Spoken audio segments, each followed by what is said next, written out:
अस्सलाम वालेकुम students, welcome back to my YouTube channel study botanist. Students, आज हम बोन सेल्स को डिस्कस करते हैं। इससे पहले लेक्चर में ऑलरेडी हम बोन फंक्शन और बोन स्ट्रक्चर को डिटेल से डिस्कस कर चुके हैं।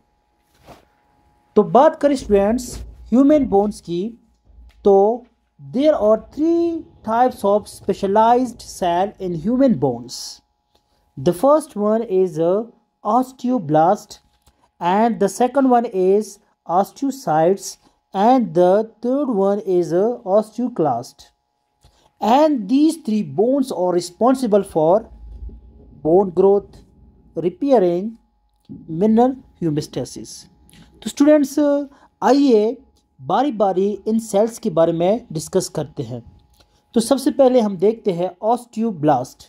स्टूडेंट्स, जब भी ऑस्टियो का लफ्ज़ आ जाए तो इसका मतलब होता है bone.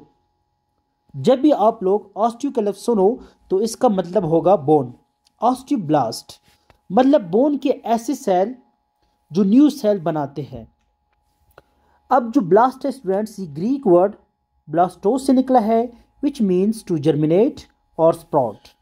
Means these cells make new sales of the bones. And osteoblast secrete collagen, जो कि बाद में मिनरलाइज होके क्या बनाता है, बोनी मैट्रिक्स बनाता है। जो बोन का मैट्रिक्स है वो बनाता है। फंक्शन की बात की जाए स्टूडेंट्स, तो osteoblast are responsible for bone growth and also responsible for uptake of minerals from blood. Structure की बात की जाए स्टूडेंट्स, तो ऑस्टियोब्लास्ट हमारे पास एक किस्म का इमेच्योर बोन सेल है। जब ये मैच्योर हो जाए तो इसे बनते हैं ऑस्टियोसाइट्स। आगे हम डिस्कस करेंगे। इमेच्योर बोन सेल है हैविंग सिंगल न्यूक्लियस। देखिए स्टूडेंट्स, ये मैंने एक ऑस्टियोब्लास्ट बोन सेल बनाया है। देखिए इनके सेंटर में हमारे पास सिंगल न्यूक्लियस है और ये हमारे पास इमेच्योर बोन सेल है। लोकेशन की बात की जाए स्टूडेंट्स, तो osteoblast lie below periosteum and near endosteum nearly medullary cavity. बात करें स्टूडेंट्स सेकंड नंबर पे जो सेल है हमारे पास ऑस्टियोसाइट्स, ये हमारे पास मैच्योर बोन सेल है। हम कह सकते हैं कि जो ऑस्टियोब्लास्ट है इनका फ्यूचर हमारे पास क्या है, इनका जो फ्यूचर है वो हमारे पास ऑस्टियोसाइट्स है। लॉन्ग लाइफ है इन तीनों में, सबसे जो लॉन्ग लाइफ है वो हमारे पास ऑस्टियोसाइट्स की है और ये तीनों में से मोस्ट अबंडेंट है, सबसे ज़्यादा पाए जाते हैं। शेप की बात कीजिए स्टूडेंट्स, तो हमारे पास स्टार शेप है। न्यूक्लियस हमारे पास सिंगल न्यूक्लियस है। फंक्शन की बात की जाए students, regulate mineral homeostasis and direct the uptake of minerals from blood and the release of minerals back into the blood as needed. जब ज़रूरत होती है तो ये ब्लड से मिनरल्स को ऑब्जॉर्व करते हैं और जब ब्लड में कमी आ जाए तो ये दोबारा बोन से ब्लड में जो मिनरल्स है उनको ले जाते हैं। शेप की बात की जाए स्टूडेंट्स, ये हमारे पास स्टार शेप सेल है जिनके पास सिंगल न्यूक्लियस है। थर्ड नंबर पे जो सेल है वो हमारे पास है ऑस्टियोक्लास्ट। ये हमारे पास लार्ज सेल है। ये जो सेल है ये क्या है, लार्ज है। मल्टी न्यूक्लिएटेड सेल है। स्टूडेंट्स, आप लोग हमेशा जहन में याद रखें, जो हेल्थी सेल है, जो हेल्थी मल्टी न्यूक्लिएटेड सेल है, वो जिसमें हमारे पास 3 डिफरेंट सेल है। एक हमारे पास ऑस्टियोक्लास्ट है, एक हमारे पास मसल सेल है और एक हमारे पास है हेपेटोसाइट्स जो लिवर की सेल है। ये तीनों ऑस्टियोक्लास्ट, मसल सेल और थर्ड नंबर पे क्या है, हेपेटोसाइट्स जो है लिवर सेल है।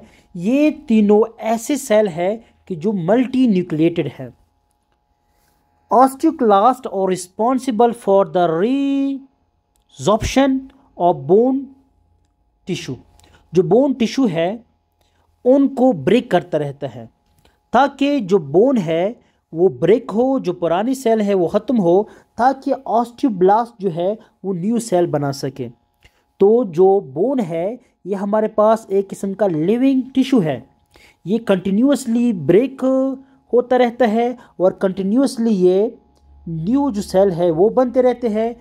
इस वजह से हम बोन को लिविंग टिश्यू कह सकते हैं। Osteoclast secretes enzymes and acids. जो ऑस्टियोक्लास्ट है ये मुख्तलिफ एंजाइम्स और एसिड सिक्रीट करते हैं। That dissolves the bone matrix, जो कि बोन मैट्रिक्स को डिजॉल्व करता है। Releasing minerals like calcium into the blood stream.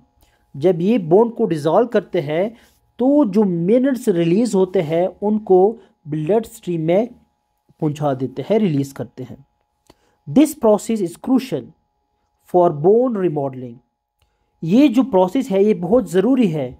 किस चीज़ के लिए? फॉर बोन रिमॉडलिंग के लिए, बोन रिशेप करने के लिए, एंड मेंटेनिंग कैल्शियम होम्योस्टेसिस।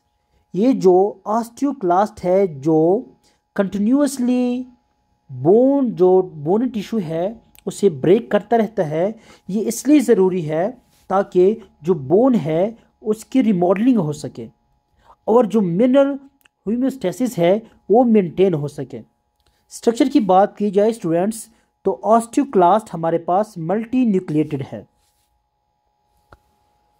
इसके अलावा स्टूडेंट्स अगर बात की जाए बोन्स की तो बोन्स हमारे पास क्या है? एक किस्म का लिविंग टिश्यू है।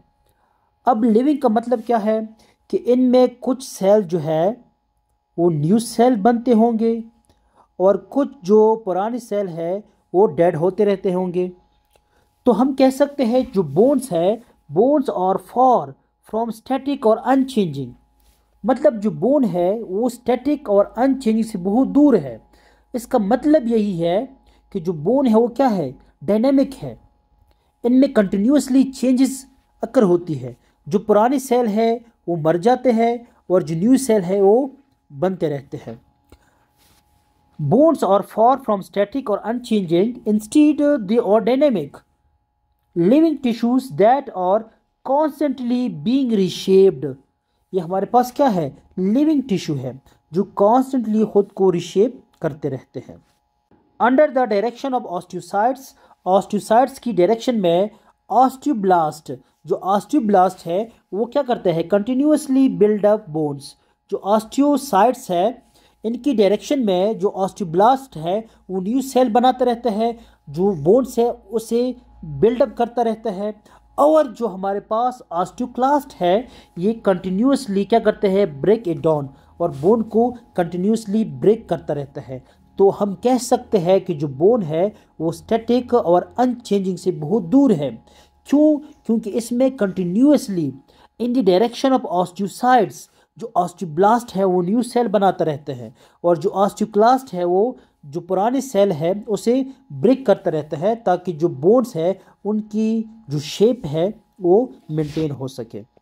स्ट्रक्चर की बात कीजिए स्टूडेंट्स, हमारे पास क्या है? ये ऑस्टियोब्लास्ट है, ये ऑस्टियोसाइट्स है और ये हमारे पास क्या है? ऑस्टियोक्लास्ट। और ये जो हमारे पास है ऑस्टियोप्रोजेनेटर सेल, ये हमारे पास क्या है? स्टेम सेल है। जो बोन का स्टेम सेल है वो हमारे पास क्या है? ऑस्टियोप्रोजेनेटर स्टेम सेल। तो होप स्टूडेंट्स आप लोगों को ये टॉपिक समझ आ गया होगा। इंशाल्लाह नेक्स्ट लेक्चर में मिलते हैं। अल्लाह हाफिज़।